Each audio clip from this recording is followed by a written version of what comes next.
Welcome back to your training. This one is all about the text on your website, also known as copy.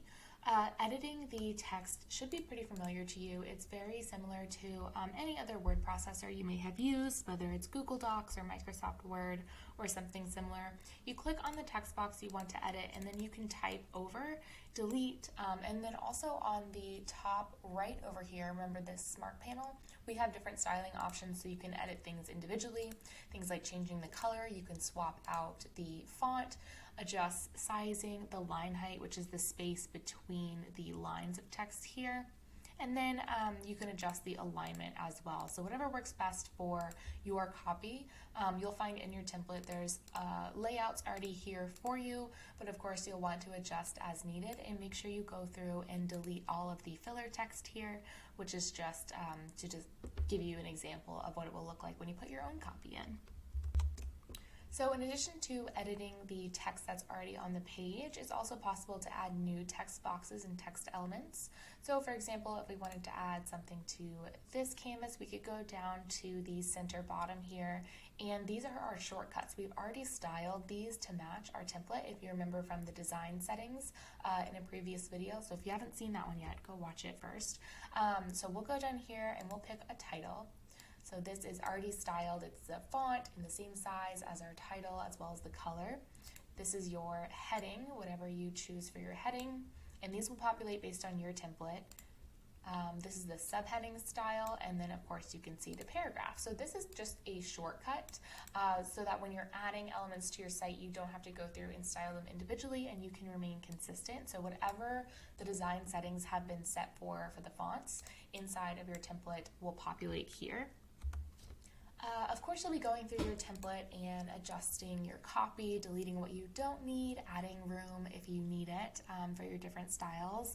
Again, just double check the mobile to make sure everything is displaying properly. A page that I definitely want to make sure that you are aware of are the privacy policy, which is here, and the terms and conditions. These are legal pages on your website, and it really depends on your country and even your state if these are legally required or not.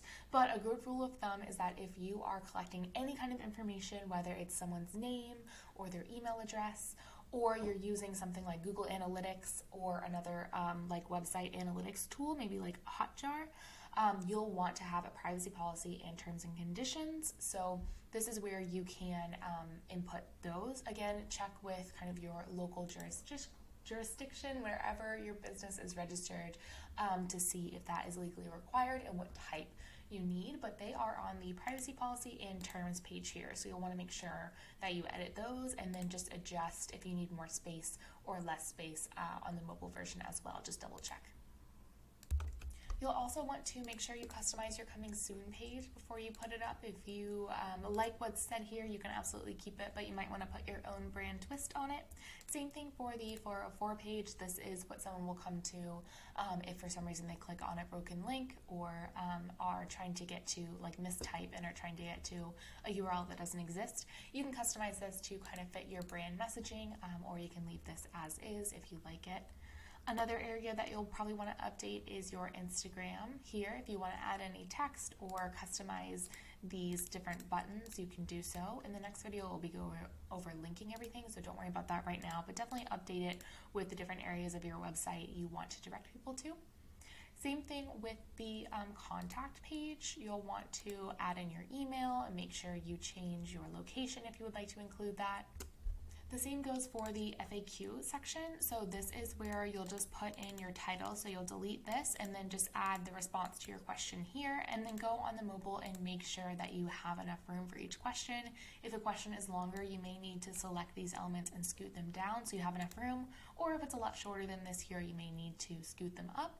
If you need to add additional questions, the easiest thing to do would be to expand the canvas, copy what's already here with Command C, and then Command V to paste, and you can drag it down and align it so that it stays with the same spacing and formatting.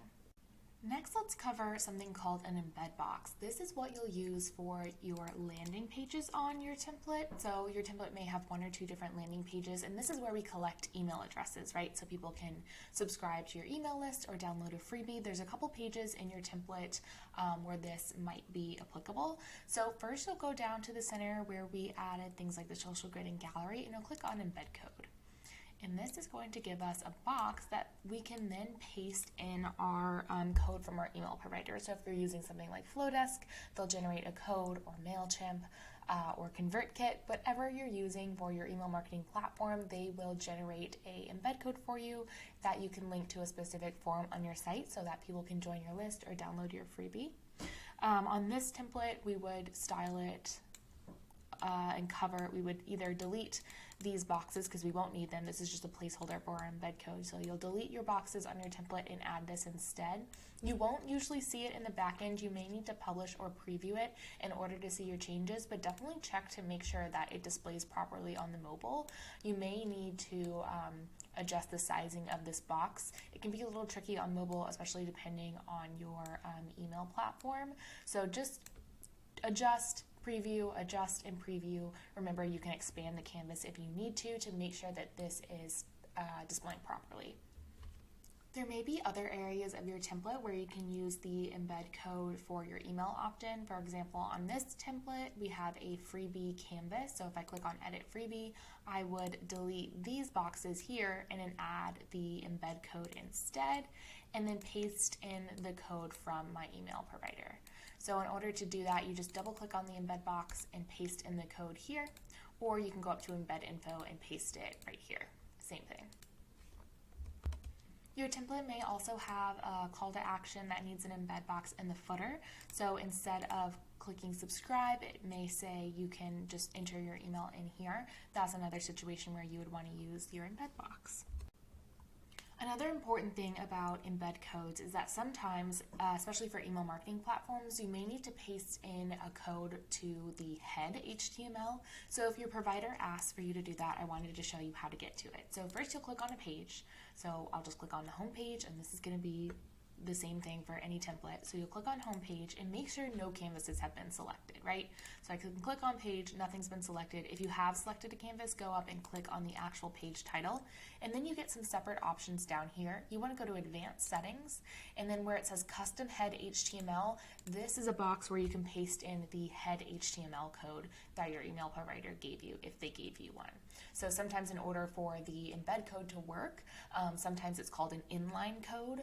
In order for that inline code to work, it may need to pull from the head HTML code, which you can paste here. So again, you'll just click on the page, click on advanced settings, custom head HTML, you'll paste that there, and it's a different code from the code that is in the embed box, where you enter in like your email address or information to sync to your email marketing platform. And you'll have to do this on every single page. So for example, if you have an embed code in your footer for someone to subscribe to your list, you want to make sure that the custom head HTML is on every single page because your footer is on every single page. So I hope that helps.